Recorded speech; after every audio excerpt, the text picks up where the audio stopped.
So I'd like to just firstly give you a quick view on what we're going to cover today. I'm going to start with sort of why inclusion matters for us as a sector and the work that we're doing. So looking at some of the challenges, but what we're doing about it and what we have done about it already, as well as looking at what inclusion means for sector leaders, which is where Marguerite will share some of her experiences as well. Then we will look at how the inclusion commitment is already in action and look at something in particular around the attraction and the ability to sort of raise our profile in the sector through Talent Source Network, which Aidan will give an introduction, but actually Colin will show how that's working for his business. And then we'll look at how you can get involved and obviously any questions and answers. What I would say on questions and answers, just for the nature of the call, if as we go along, you will find you've got a question option on your screen. Please do just type the questions, and we're going to come to those at the end. Yeah, really any questions to the panellists that talked today, or more generally around the diversity and inclusion, what we're doing in the sector, please do just note those as we go along, and we'll come to them at the end. So what I'd like to do is just quickly start with giving you a bit of an overview on sort of why inclusion matters. And I think firstly, it's worth saying, yes, we have some challenges, but actually it's a really exciting time to be in our sector. If we consider the whole of energy and utilities, there's a lot happening. We're providing essential services to 65 million consumers. We are the biggest contributor to the National Infrastructure Delivery Plan, as well as contributing 5% of GDP. So if we look at our sector at the moment, we've got 566,000 people across 51,000 businesses. So we're a significant sector. But we do recognise we've got some delivery to happen and some challenges around workforce resilience to achieve that. So like the rest of the UK, we have an ageing workforce. We are in line with the UK average on that. So with 19% of our workforce being over the age of 55. We've got identified skills gaps as well, recognising that over sort of the next decade, we have 221,000 vacancies or skills gap identified. But this is all in the backdrop of a declining talent pool as well. So employment's at its highest rate since records began. I wasn't going to mention the word, but we have the uncertainty of Brexit and what that does to the labour market. So it's more about how we make sure we optimise the talent pools that we've got within reach now, and we're not visible or attracting the talent in the same way that some other sectors are. If we look at our sort of key diversity stats, as you'll see on this slide by some number 3, we are underrepresented in all categories. So everything from sort of gender, ethnicity, disability, and under 24, so attracting that sort of future talent. We are behind UK average, but we recognise that we've got some challenges there as well. So, and some of them are UK challenges, especially when we look at that sort of increased competition around STEM talent, and it varies by region as well. But the great thing is we recognise the challenge. That's why we're here today. A large part of the work we've been doing is looking at how we alter perception, visibility, profile of the sector and the opportunities it's got to offer so that we can reach out to all the talent groups out there. So that's a bit about the challenges. We've already taken collective action. So there's an opportunity to share with you some of that. Through the Energy and Utility Skills Partnership, which is a collaboration of 28 organisations represented by their CEOs, they have already, for the last 2.5 years, been working together to look at where the common challenges are. And they launched in June 2016. We, on the back of that, launched a skills strategy in 2017, which outlines basically the challenges that we have, where we are and what we're trying to address, of which diversity and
inclusion commitment. The reason we did that, really, it was one of the elements focused from the sector skills strategy. But what it did was provide us a consistent framework to communicate the sector's commitment to tackling the challenges that we know we've got in this area. It also enables all organisations participating to hang their own D&I strategies from this commitment. So it's a framework. And it's intended to be there for consistency and a common approach that we recognise are important areas. So basically, we have underpinned it by 5 key principles. The primary one being collaborative working, and hopefully today you'll get a better feel for that. But work together to really drive change. We do recognise that working together we can have greater impact.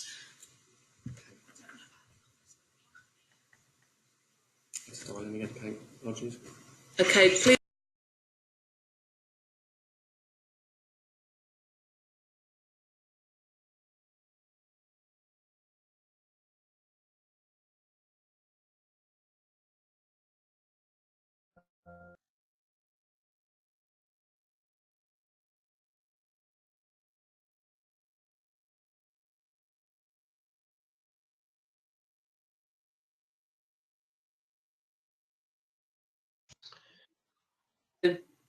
Basically,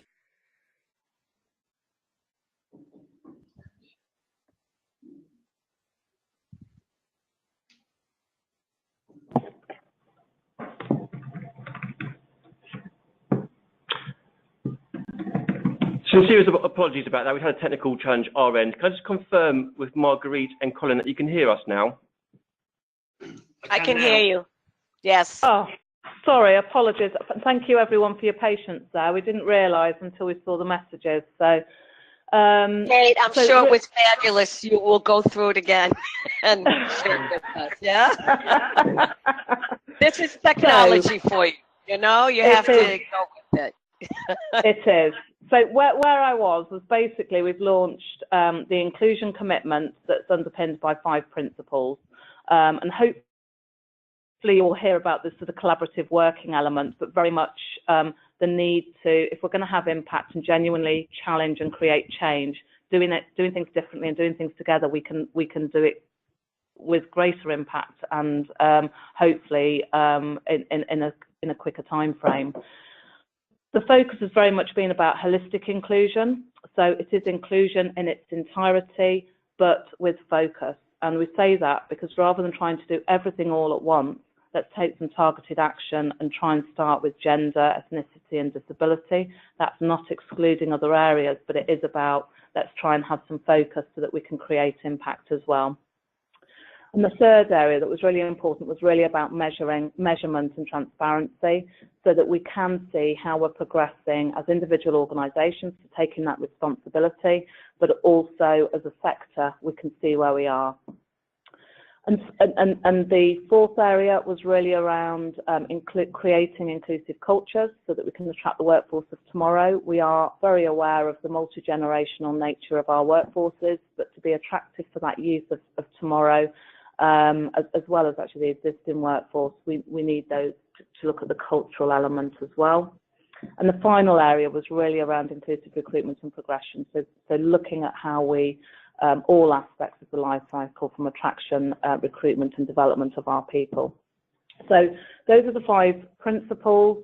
Say it was launched by 32 companies and 34 companies are now signed up. So with pleasure that we welcome, 2 new companies since the launch, Affinity Water and Northern Ireland Water. And really the aspiration is that why shouldn't anyone in the sector join? And that is the aspiration. This is about a sector approach. The more we can do together and raise visibility collectively, the greater impact we can have. So with that in mind, I'm going to hand over to you, Marguerite, who can give a view from an employer's perspective on the inclusion commitment and what it means to Veolia. Great. And please make sure, if you cannot hear me or Colin, just type in messages so we can make this as impactful as possible for everybody online. So hello everyone. I'm Marguerite Ulrich. I'm really thrilled to be participating in this webinar. In addition to being the CHRO here, I am actually on the EU Skills Board.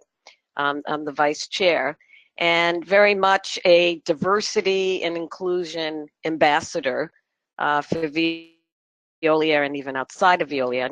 Actually, it's been my entire career, actually. So I know many of you on this line that are quite passionate about this topic as well. So thank you very much for joining us. So it's not letting me advance. Oh, there we go. Okay. So we already went through this. I think what I would highlight on this is the importance of the collaborative piece. This was a collaborative effort of organizations coming together to come up with these 5 principles. Obviously, Veolia was one of those organizations. And you really have a great opportunity to be part of that collective spirit, I'll say. And each time the numbers keep going up. It was 29, it's 32, 34. So we'd really love to get much higher than that, maybe to 50 or higher. So really take a look at these and make sure that they do align, and I would imagine they do, to your organizations. So next one. So, with anything like this, it has to start somewhere. So I thought I'd kind of share our story from a Veolia standpoint. You might hear in my voice that I'm not from here. So we actually started this strategy in Veolia US, and then I brought it here when I relocated to the UK and Ireland zone. And as part of that strategy, we really wanted to make sure that we put together something that would have some meaning to not just the employees, but to the business overall. So we called it Project 10, and it's all about leveraging people's differences for innovative growth, and had it built around 3 pillars. So I'm not going to go through all of them within each one of the pillars. I'm just going to highlight a few things within each one. And I would say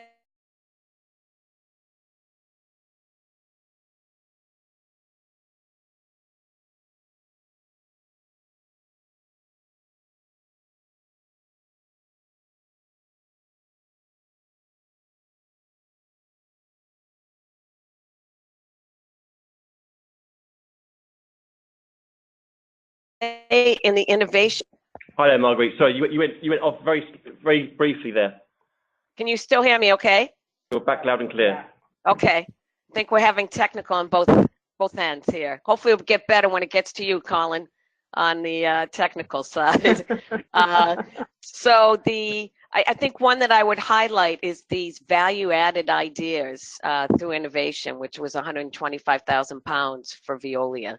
Pretty significant as part of our journey. The other piece was around the importance of differences, which is the box on the left-hand side. And the one I'd highlight there is probably our hiring hub that we launched, which was really around promoting inclusion. So the whole concept around unconscious bias as you're recruiting people into the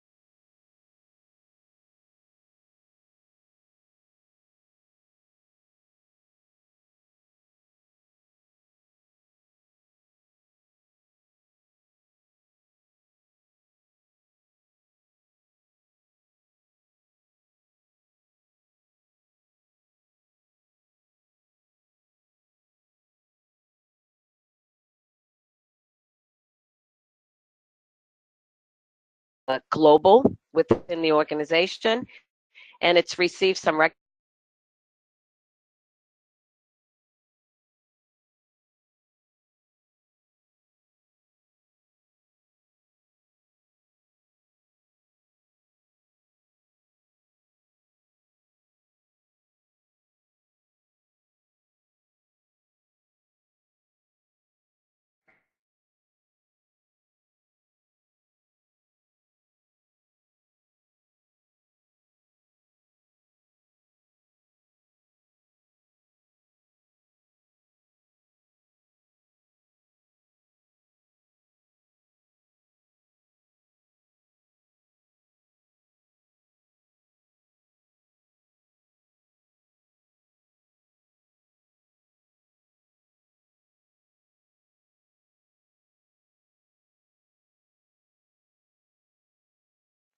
All our equal network. So we're called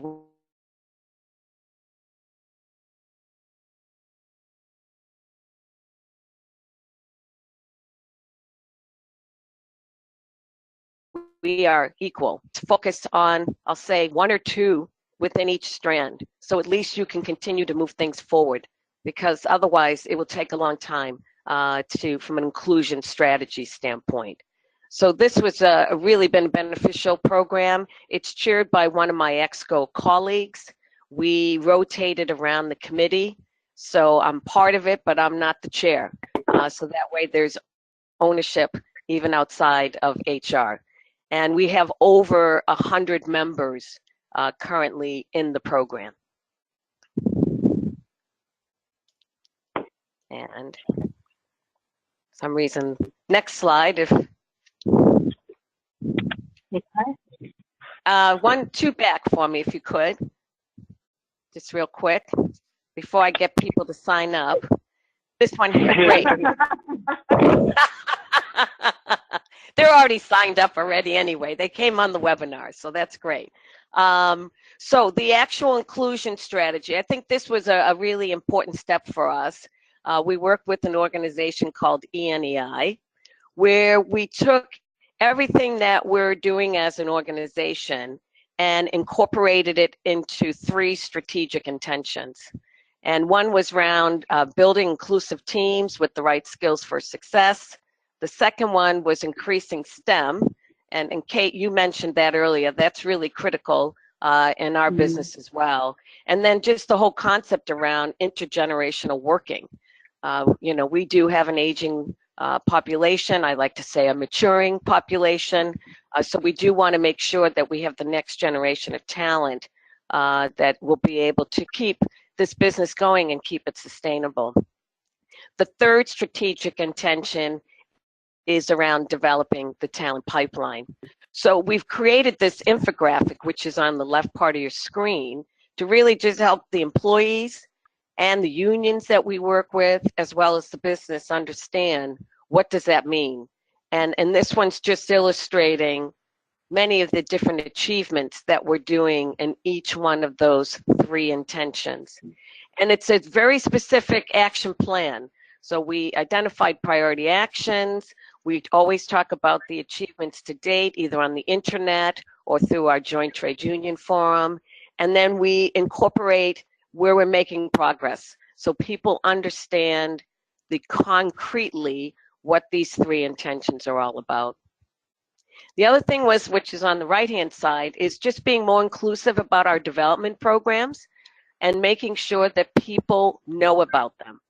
So this particular infographic was created so then as managers are working with their employees on career development, they know not only what might be available in the zone, but what might actually be available globally with Veolia.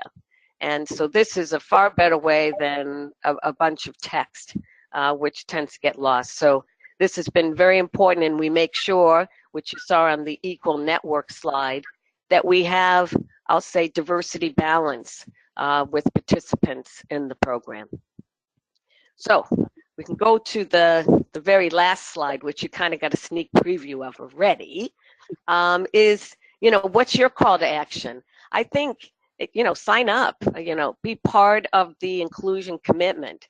I was just saying earlier prior to the call, I was at a breakfast meeting with the chief exec from Amy, and, we know that there are employees that have worked for Veolia and gone to Amy and vice versa. And more importantly, we said that they stayed in the sector. They stayed in the industry. They gained other skills and talent that they could use between the organization. But more importantly, they didn't leave the sector. So we wanted to make sure that they stayed in. So I think from a collective success standpoint, by actually being part of these 5, I'll say, principles, I think it'll just be beneficial for your organization as well. So with that, I'm going to go to you, Aidan. So you guys can advance the slides, okay? You can talk about the Talent Source Network. Fantastic. Thank you, Marguerite, for that, overview. And thank you for those on the call who have persevered through some technical challenges. My name's Aidan Brooks, and I lead on a Talent Source Network initiative. And the way we're talking about Talent Source Network at this time is inclusion in action.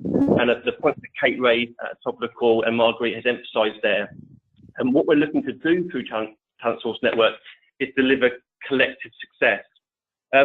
My role today is to give you a brief overview of Talent Source Network, what it is, how we're working together, and why we decided to work together. But I'm mindful of time, and I'm keen to get you through to Colin Jellicoe, who's HR Director of Morrison Utility Services. Colin's going to be talking about and sharing the purpose, vision, and benefits of Talent Source Network for both the sector, so what we can do when we collaborate and cooperate, but also for the individual companies. Some very brief context from myself. Talent Source Network is a collaboration of 25 leading energy and utility companies. We've come together to address recognised sector needs, existing and future risks as we see it and coming down the track, but also to commit and own these challenges. I mean, Kate highlighted a number of those at the top of the call. If we don't address those collectively, we will face future challenges, and what we don't want to do is avoid these things and for them to fester and become more challenging going forward. So by working as one, we are delivering collective success. Very briefly, we launched in 2017. We are increasingly well established, coherent in terms of our approach, and an influential group of employers. And what matters really is what the employers are saying about it and how they're expressing success metrics. And I'm really pleased to hand over to Colin Jellicoe, who's going to bring the initiative to life and share what it means for Morrison Utility Services. Good afternoon.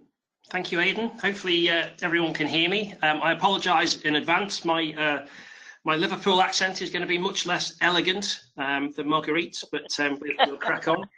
How and why businesses are working together to address key challenges. I'm going to do this really very much from a Morrison Utility Services perspective or MUS perspective. I think our single largest business challenge, and as you heard from Kate, it's not just Morrison, it's across the sector, but our largest business challenge is having and maintaining the appropriate, resilient and sustainable workforce that we need to be able to service our clients. But but not just for today. It's for all of the tomorrows as well, which means that, quite unlike UK economy normally, we have to look a little bit further ahead than perhaps today. And for MUS, TSN, Talent Source Network, is really a keystone in the MUS strategy around resourcing. We are in our 3rd year with TSN. I've only been with Morrison for just over 2 years, so I joined after we'd been a member for a year, and I guess I had to work out for myself, not being here at the outset of Morrison's involvement, what the value was for Morrison, and what the value was for Morrison in a changing environment and a changing HR and people world. And it really is, TSN really is a key part of our resourcing strategy going forward. And as you've heard, not just from a resourcing perspective, but TSN is a key part of the inclusion and diversity strategy as well. A lot of what I want to share with you, and I think that's a really important word, because this, one of the key benefits we get from TSN is about sharing.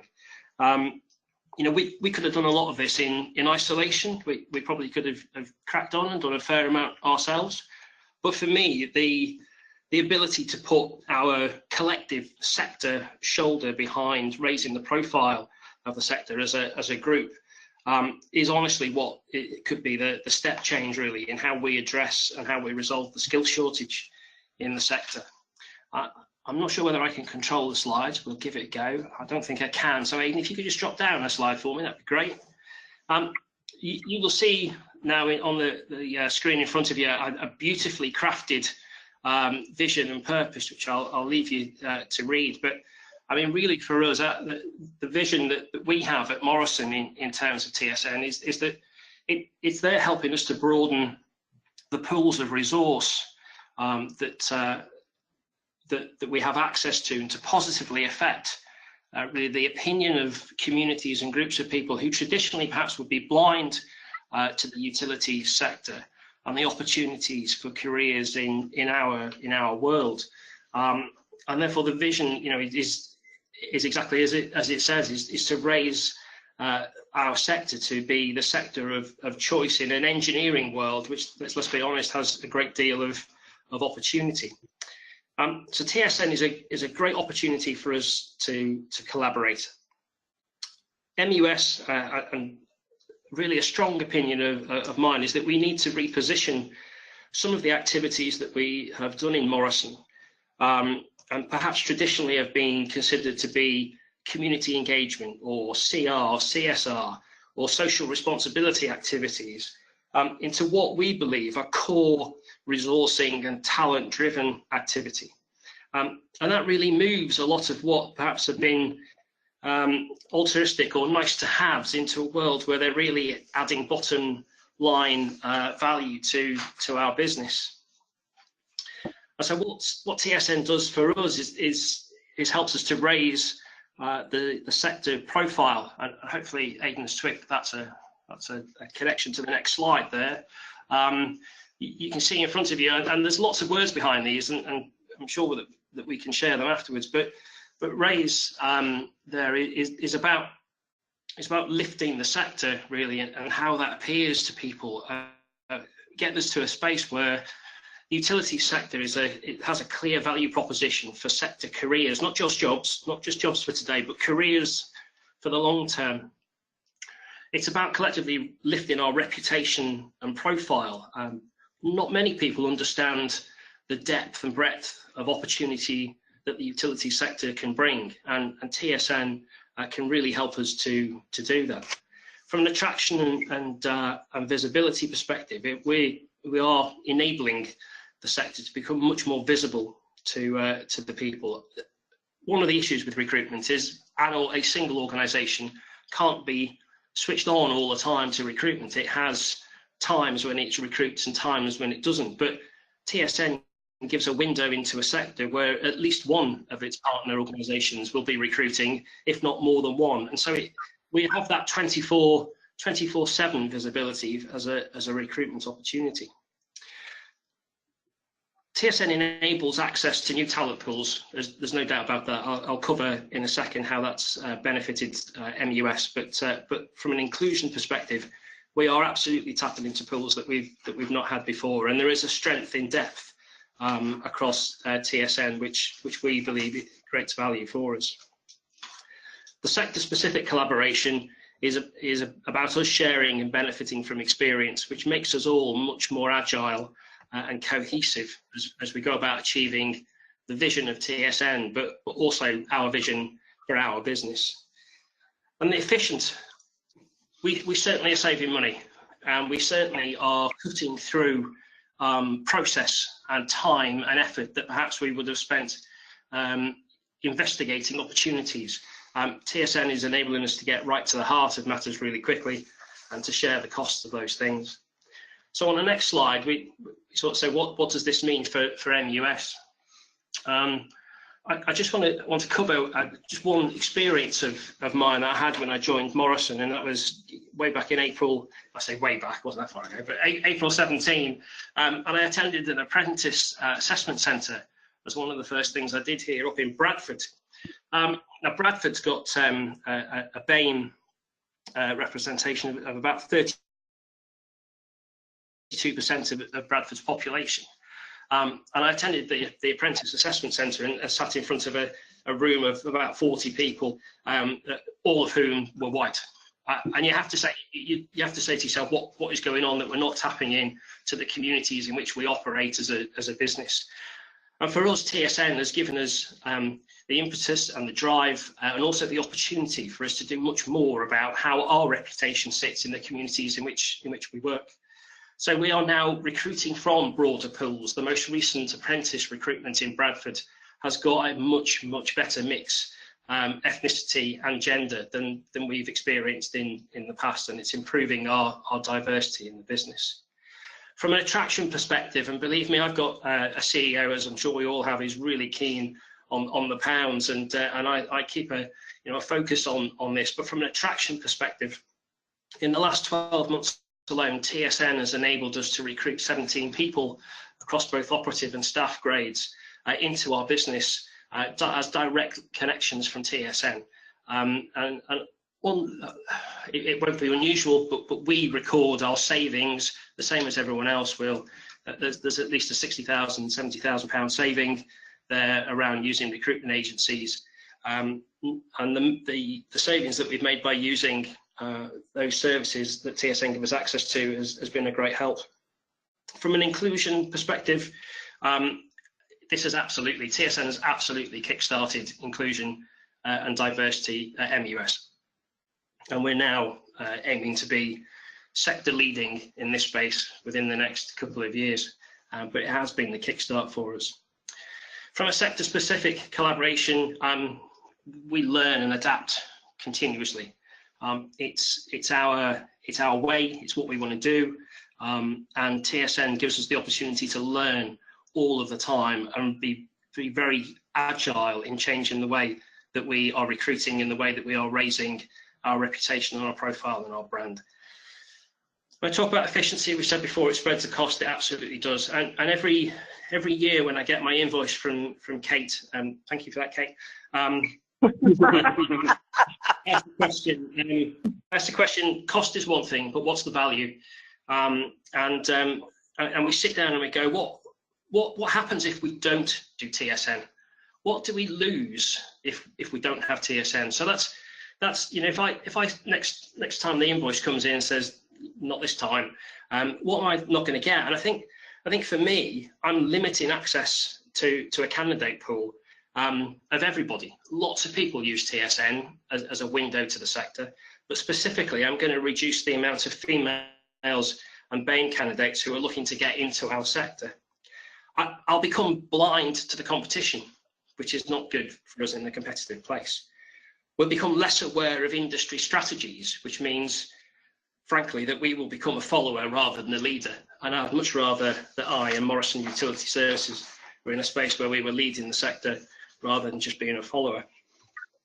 So if I can move Aidan onto that was very good, Aidan. You're getting good at this, Aidan.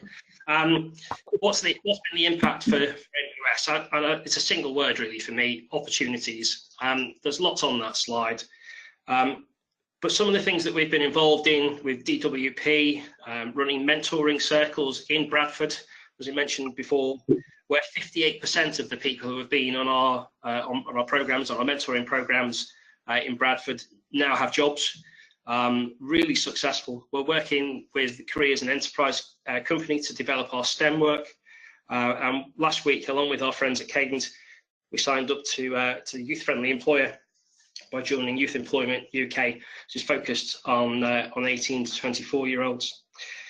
And I think one thing that's really key for me, and perhaps I haven't thrown too many stats at you, but I'm about to. So this is the moment where you can either switch off or write these down. But primary engineers is really important to me. It's real interest for us as a key focus. I did some stats recently when I did a presentation for the Institute of Water. This year, 2019, is the lowest year for 18-year-olds coming into work since 1977. So the birth rate has been such that it has continued to drop, and will continue to drop for another year until the lowest birth rate, which puts 18-year-olds into the job market, is 2020. And then we've got 9 years of continual growth, with 20% more 18-year-olds entering the market by 2029. So that means that the peak year birth rate is 2011.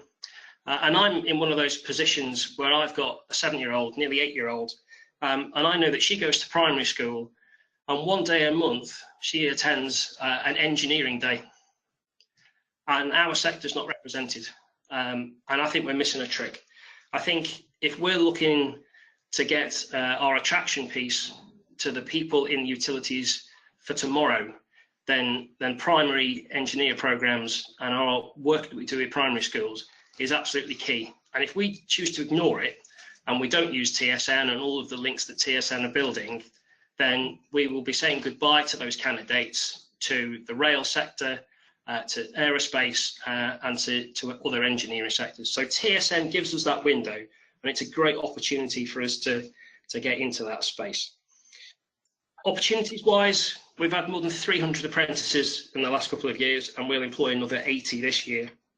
The number of recruits through armed services is increasing constantly, and TSN's referrals to our NCO training programs, our network construction operative training programs, has been significant. So hopefully I haven't gone beyond my time, but just in summary, for Morrison Utility Services, yes, we face challenges, and there is no silver bullet, but TSN is a key facilitator in reaching out and broadening our resource pools. Tapping into new and exciting talent, and that's delivered with real sincerity. We are attracting a different talent set to what we have before. It supports our inclusion strategies and is giving Morrison the opportunity to lead, along with our partners, taking the sector skill shortage from a challenge into an opportunity, so that we can make a substantial and significant difference to the world of utilities. Thank you for listening. I hope you've been listening. I hope you've been able to hear me. I'm going to hand you back to Aidan. Fantastic. Thank you very much for that overview, Colin. Some really helpful and thoughtful insights, and I hope people on the call have heard those key messages in the way they were sent and received. So thank you for that. I'm going to be very brief on my next slide, which was a slide of challenge. So members on the call who are yet to be convinced that this approach is right for the sector and potentially their business was a so what.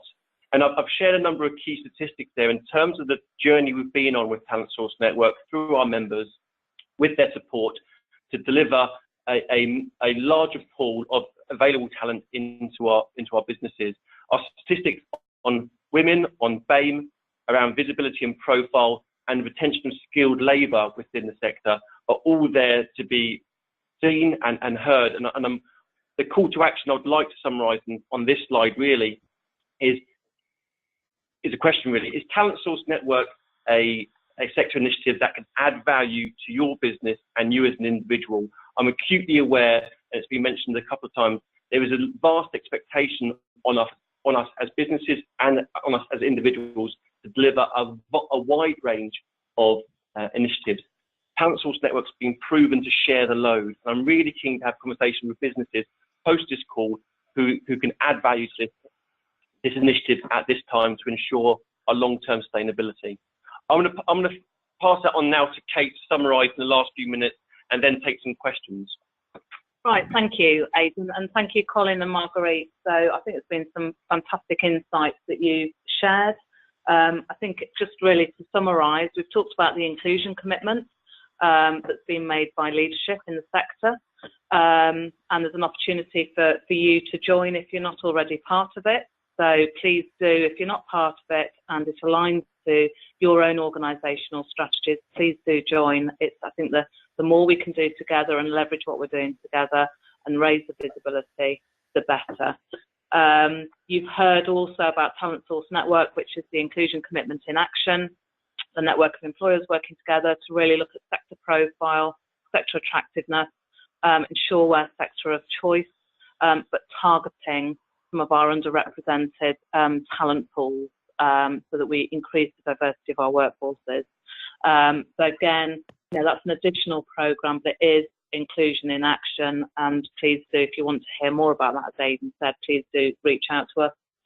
And I think really, I mean, the main question out to you is, if your business is working to address any of these areas of challenge, are you feeling the same areas of challenge, and are you keen to share the load as well with like-minded people, in which case please do get in touch. Aidan is the point of contact. His details are there. We will send out the slides after this so that you have a copy of them and the details. Also, I would say if you've got any questions, please do. We can use the last few minutes to field any sort of questions if you have. So I'm just having a quick look at looking at the questions now. So as we've gone along, there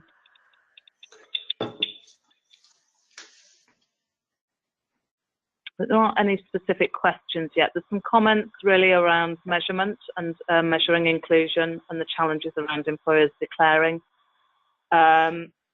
Something we've talked about as a group in the skills partnership as well. You're not alone in that either. So I think that's why the inclusive culture and creating the culture to declare and feel that it's okay to do that is a key part of the inclusion commitment. Kate, I can jump in just a little bit on that one if you want, because I agree with whoever had that comment. Is just the whole KPIs, and you talked about it as well, Colin. For instance, the Women in Leadership program, it was in the beginning, it was about the number of people who were participants, and then it really grew more to the amount of business leads that came out through that program because people were networking with each other. And, some of them are in the millions for pounds. So there is ways to quantify, I'll say, the benefit of having inclusion in your organization. You just have to find what actually would work in your company. Yeah, no, totally agree. And I think I'm just having a quick look at other questions. We've got a question around associated costs. If we look at the inclusion commitment, that's absolutely, anyone can join. There is no charge for that. That's about getting the sector working together and in alignment and just raising the profile. Talent Source Network is a separate program, so what I'd suggest is if you're interested in that, there is a charge, but speak to Aidan, and then we can look at what your primary drivers are there. And I think you don't want them to talk to Colin, huh? Yes, that's Colin. No, do get in touch with us. And I think finally, there's just a comment for yourself, Marguerite, that someone's seen you sort of address the panel in Birmingham, and that the work that you've done to transform your C-suite with regards to diversity is notable. So I don't know if there's anything you want to say on that and challenges around that. Oh, that's really interesting. Yeah, that actually, as I said before, it comes from the top down. It's definitely the various inclusion and the strategy and everything is not only driven by HR. I think sometimes that might I hate to say it, I've been in the profession my whole life. Sometimes it kills it. So it is better to have people who are outside of that. So even the Equal Network, it was our Chief Innovation Technology Officer. Now it's our Chief Legal Counsel. So just, think differently on how you do that. And it was the same around having more. Colin, you mentioned when you looked around the room and there was all, I'll say, white apprentices. Sometimes we find that when we look around the room, it happened to be all men.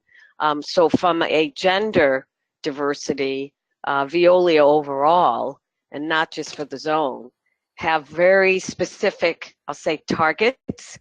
So they want to have 30% female leaders by 2020 in the, I'll say, the larger zones, like our zone. And then even at the board level, I'll say the board of directors, now there's more emphasis of having more, I'll say, women on the board. So it was very conscious effort made. And I think, like I said, diversity comes in a lot of different ways. It comes in different languages too, and different places that people come from. So it's not just about gender, but we do find that the diversity does make us more innovative. Yeah. I think your point around coming from the top really resonates, which is why for the inclusion commitment we do ask about CEO or certainly, board level commitment and, public endorsement of what they're doing. Yeah, so, and I'm empathetic to you, Colin. I understand the CEO does come to us and say, okay, what's the value add here? And we have to share that in a lot of different ways. So then there's continued support. Yeah, no, fantastic. So I'm conscious we're out of time. I'd like to thank Marguerite and Colin, especially for your input, really insightful and great to share that with others. And to all of you on the call, thank you very much, and also your patience for our earlier technical challenges. Please do follow up for further information, and we look forward to speaking to you soon. So thank you. Have a great afternoon.